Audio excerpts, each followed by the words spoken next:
Good evening, everybody. It's getting dark outside. The season is changing. Well, so autumn is upon us and around us and within us, unfolding every morning, every evening. The air with a little nip in the morning, so lovely. When we leave here in the evening, it's just so lovely. The smell of the air. Every day the leaves are turning and the streets are strewn with just a few more leaves. So this is the autumnal season of haunting. There are ceremonies, that's what I'm going to talk about tonight, but ceremonies in many religious traditions at this time of year about atonement and renewal. Ours is called Sujiki. We address what haunts us. This is the ceremony of hungry ghosts. So what haunts us is whatever that does not allow us to be at ease. Is there a way at all to be at ease? And that's what we all have faith in the Dharma, in practicing the Dharma, is that there is a way for human beings in all of our complexity to be at ease, no matter what's going on. And there's a lot going on, but there always has been also. Can you hear me? Will you come closer? Forgot my hearing aids. Did you come closer? I think I'll go closer.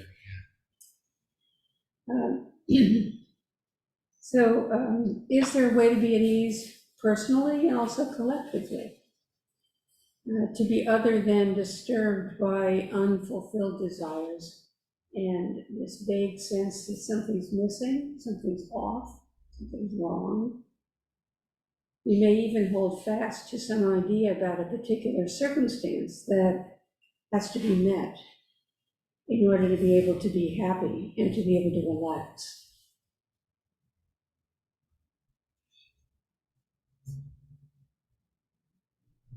So in this talk about hungry ghosts, I'm going to focus particularly on the personal aspect of this.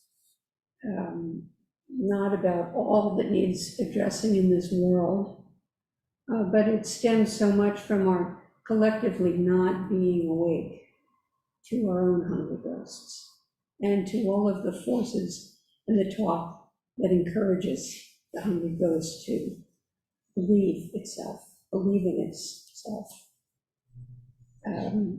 So the Buddha talks about the 6 realms that we circle around and around through different states of mind.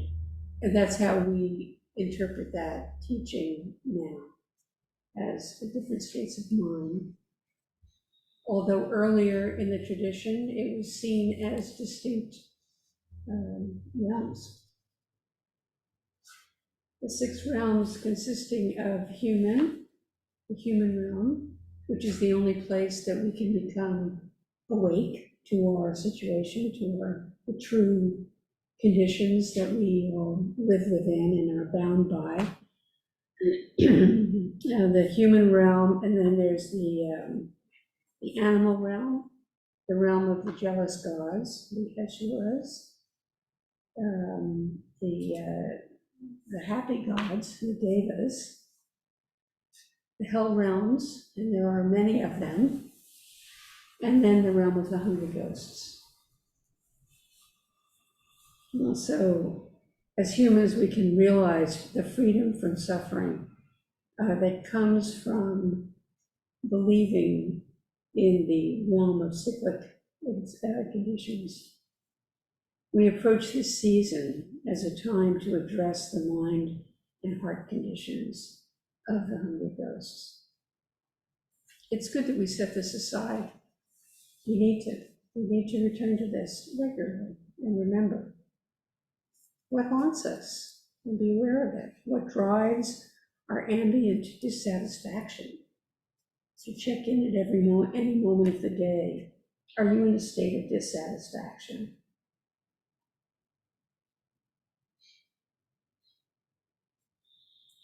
Whatever it is that we are hungry for, or a restless state of restlessness, which is really such an ordinary way to feel restless. You may just have been sitting here feeling very restless. You may be feeling really restless right now. And we can be imprisoned by these feelings and limited. They limit our awareness to the larger reality, the more complete reality, beyond what is disappointing, beyond what is insufficient. And, we circle, we're like hamsters on a wheel, around and around, seeking to get something, to hold on to something that we get, not to lose it, or to get rid of something that we have that we don't want. This is the cycle of birth and death. Something that we need to get rid of or push away. Something that blocks us from being right here, just as it is, just as we are, in this place, in this flash of life, moment by moment by moment, this true moment. To hark back to the talk that Joseph gave last week on the true word, this true moment is really what Zen is all about. What is this true moment right here and now? Habits of mind haunt us. These habits of our minds, of our mood, of our thoughts, the conditions that we can't reckon with, when we are approaching our life as something separate from us, as something separate from the actual isness of this particular moment. When we're always at a distance, life can feel pretty flat, pretty hostile from what is in our imagination that could be. And very often, what is in our imagination about what could be is exactly the state that we actually already have access to directly right now. It's very curious if we look into this very specifically. So our word for all of this is karma, the causes and conditions that affect subsequent conditions, the lingering effects of past actions and words and thoughts. Actions we take individually and also collectively. Our view is filled with past experiences and beliefs. It colors everything, who we are, and conventionally held standards of okayness. And this is called learning. We learn from our experience. Of course we carry it forward. So it's not a complaint and it's not a criticism, but it's just a characteristic. And these standards of okayness, which usually circle around money or lack of it, fame or lack of it, beauty, success, these thoughts that narrow our view of the present moment. And they're like a sieve through which everything passes when we really are held on to them. And restricting our choices and binding us to the suffering of samsara. These are conditioned states. Our suffering that permeates action and brings harm to oneself and to others.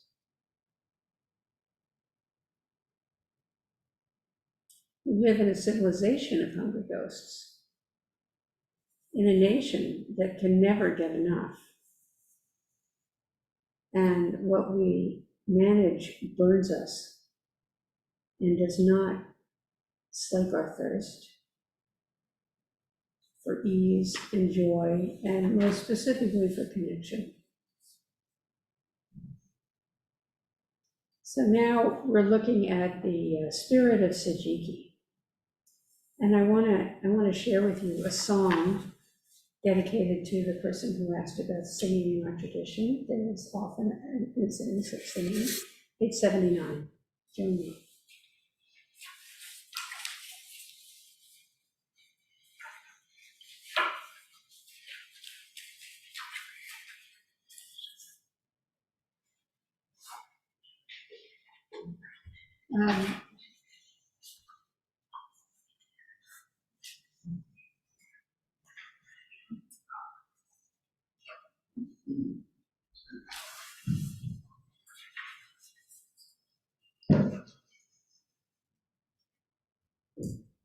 Calling all you hungry hearts, everywhere through endless time.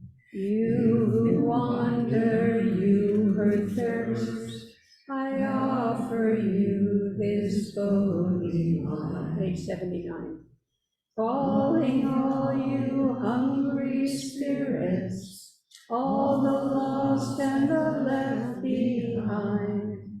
Calling all you hungry hearts, everywhere through endless time.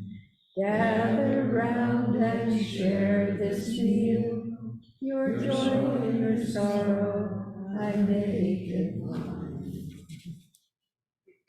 So keep it open because we'll be singing this again later.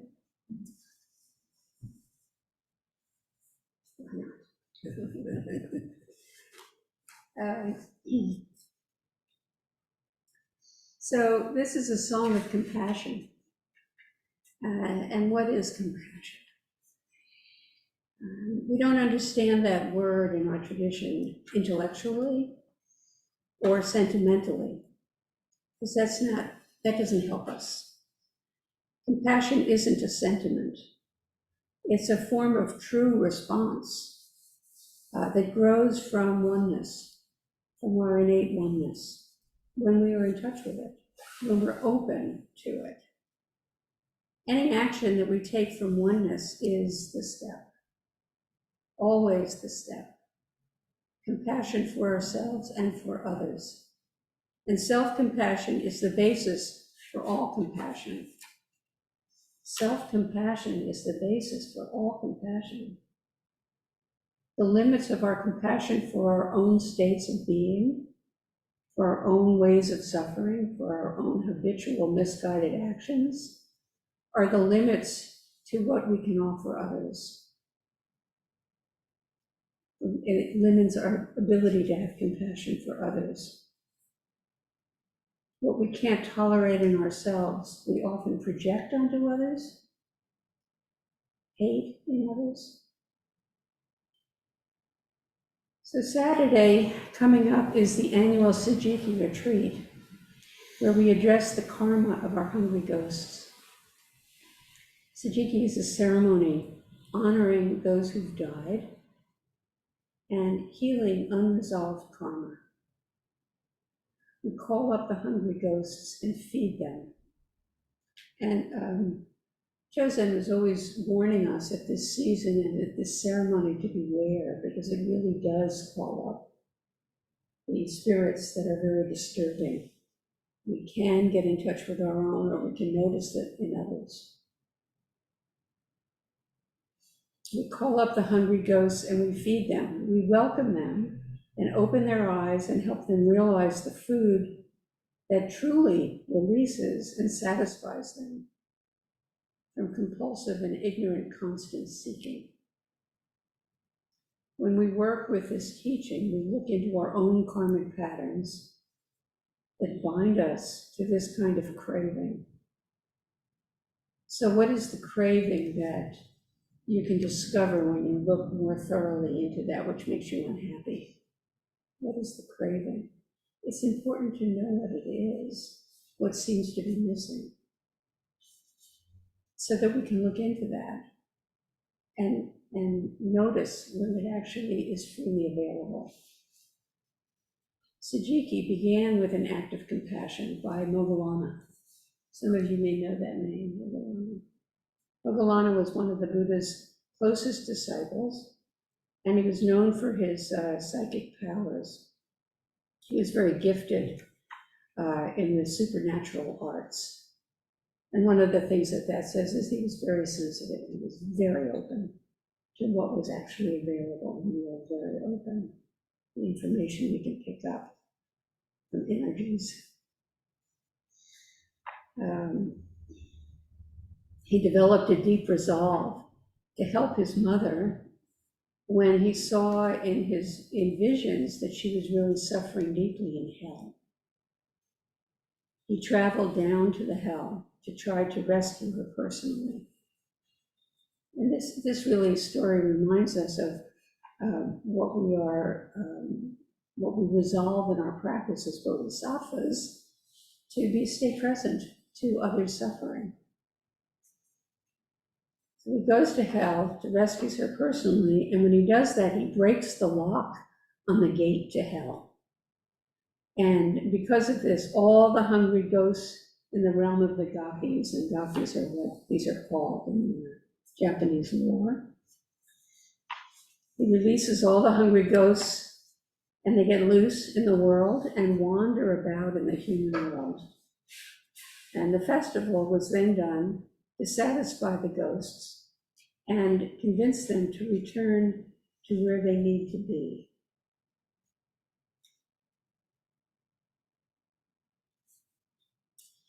So the Gakis, hungry ghosts, they're pictured as thin as a blade of grass, with enormous swollen bellies, and throats that are so thin that they can't take anything in.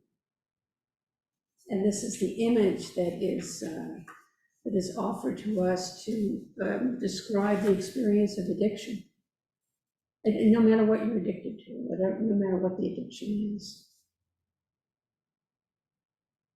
So it's relentless. They cannot get what they need and what they seek. And they are filled with torment. And you might have certain thoughts that you might call torture thoughts. You know when you bring it up or when it kind of presents itself unbidden to you, you're going to suffer. These are thoughts that cause suffering. So a hungry ghost is one who's always looking outside themselves for something that will satisfy the craving within. The life of a hungry ghost is based on strong possessiveness and desire. Constantly hungry and thirsty, but unable to satisfy it. In our hungry ghost civilization, consumerism is a national goal. It's the basis of our economy and the realm of intense craving. Imagine having an enormous stomach and a tiny neck. You want to eat but cannot swallow. When you try to drink, the liquid turns to fire, intensifying your thirst. You might have noticed that if some of you are prone to shopping. You go recreationally shopping, perhaps, and you get one thing, but then there's something else that looks pretty bright and shiny. Well, maybe I could use that. That's not profound suffering, but that's just a common example. Going to a grocery store, how much of what's in a grocery store is really nutritional? It really marketing appeals to all of the sense desires, besides just body hunger.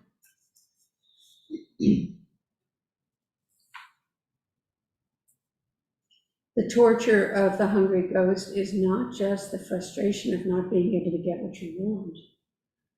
It's also clinging to what you mistakenly think will bring satisfaction and relief. So there's a story that the Sufis tell, and I think this is a really good set of images. There's a tavern. Everybody in the tavern, everybody is in the tavern, and nobody is outside the tavern. Everyone is so drunk that existence outside the tavern is non-existent. Everybody's totally forgotten about anything that's outside the tavern. And people forget that they're there in that tavern, and they forget that they're drunk. And the bartender is constantly serving up drinks, keeping an eye out, serving up more drinks. Drinks of greed, of depression, joy, hate, love, sexual desire, longing, regret, failure, inadequacy. You might have a few others on your list. And the people have forgotten that they're in a tavern. They forget that they're drunk. They just pass out and wake up and drink some more. And to begin drinking all over again the next day. And that's what their life is all about. Of course, this is just a story. One day, someone, quite by chance, staggers through the emergency exit and finds himself outside the tavern. They're still drunk, of course, because they've been drinking since who knows when. But they're still drunk, and they have no memory of never ever having been drunk. But just by being outside, they begin to sober up. This moment in our lives can be when we first sit down to zazen, or something comes up and we have an experience that completely shakes us up. And it can be upsetting, it can be joyful, whatever it is, it does the trick. And we wake up to being outside that drunkenness. And without the bartender serving us continually, we may begin to sober up. And this could be what happens when we take the precepts. We take the precepts and we begin to become really conscious of all the ways that we choose that lead us into trouble and their suffering. And as you sober up, what happens is what often happens when you've been really drunk and you sober up, which is you don't feel very well. I mean, you feel really bad. Sometimes that's called the dark night of the soul. And you begin to sober up. And everything that is familiar, it just doesn't do it any longer. You're at loose ends. So you stay sober for a while and you get used to it, because what else can you do? And you start to look around, and the tavern is at the base of a mountain, let's say. And the wanderer doesn't even realize that she is starting to stumble her way along up the mountain and begins to detoxify. The air is getting purer and even sweeter at times. Her system is clearing out all of that toxicity, and it really smells kind of terrific. And her breath lightens up, becoming fuller, more open. Her spirit eases as she continues to climb until she's well up the side of the mountain into the light, until one day she realizes that she's left all thoughts of survival behind, and she's even left all thoughts behind. And now she's living in the open, in each breath. And each breath is enough. Each breath is full and open and satisfying to take in, and lovely to take out. And nothing more is needed. She lacks nothing. There's no glimmer of craving. Just this breath, just this moment is enough, is complete. And when she goes down after a while, there's the tavern where every other person is, and she wanders in saying, oh yeah, the tavern. And the bartender is stunned. He hands her a drink, and the woman says, no thanks.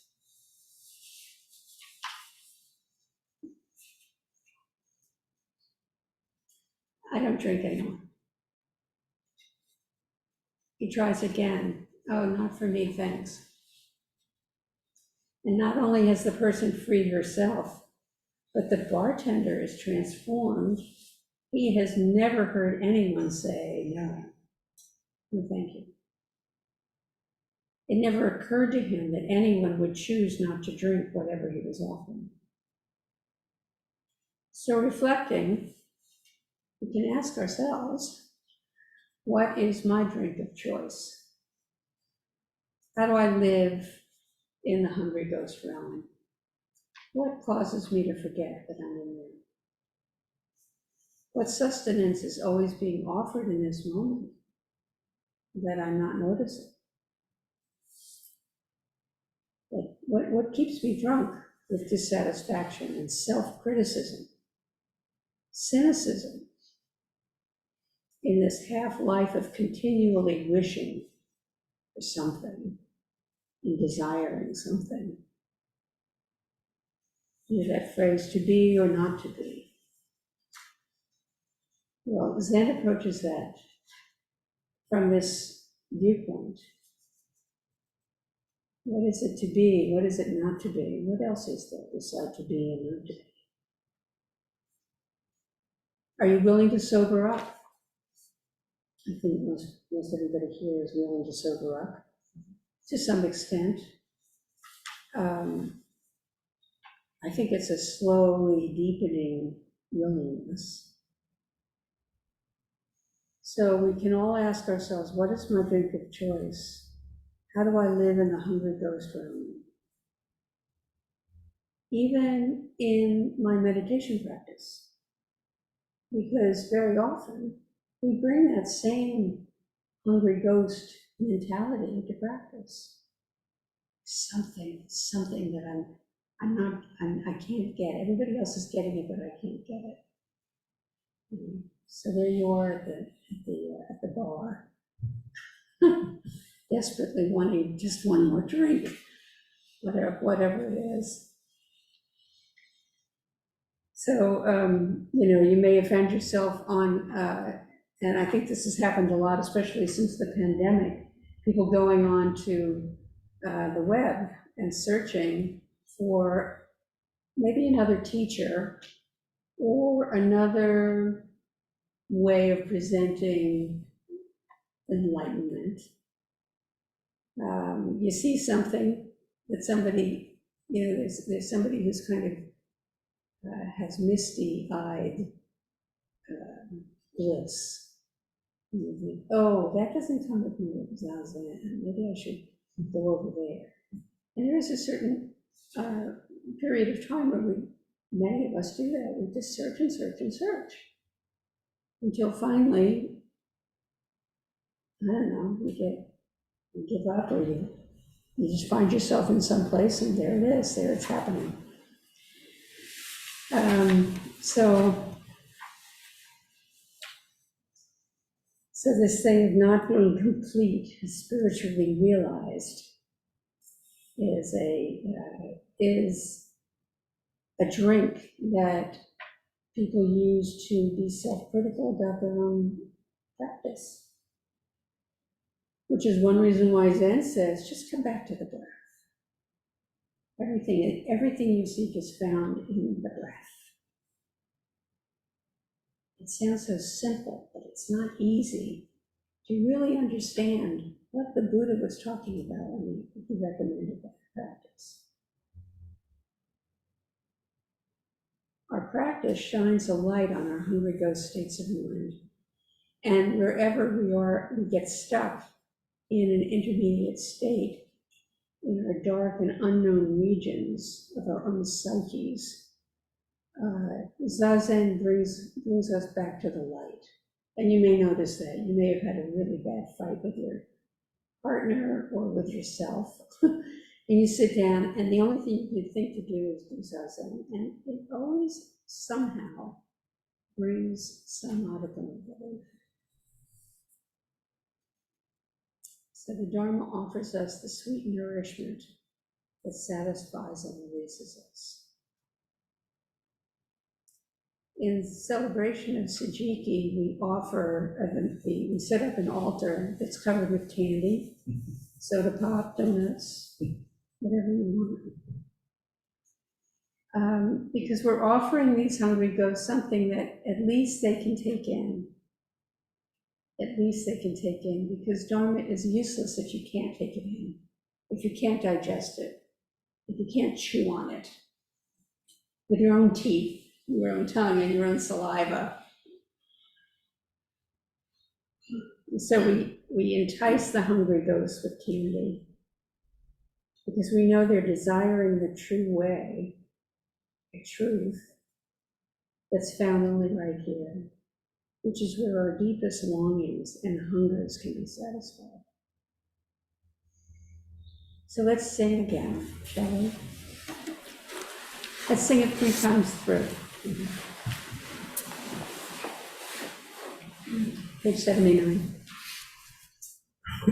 Calling all you hungry hearts, everywhere through endless time.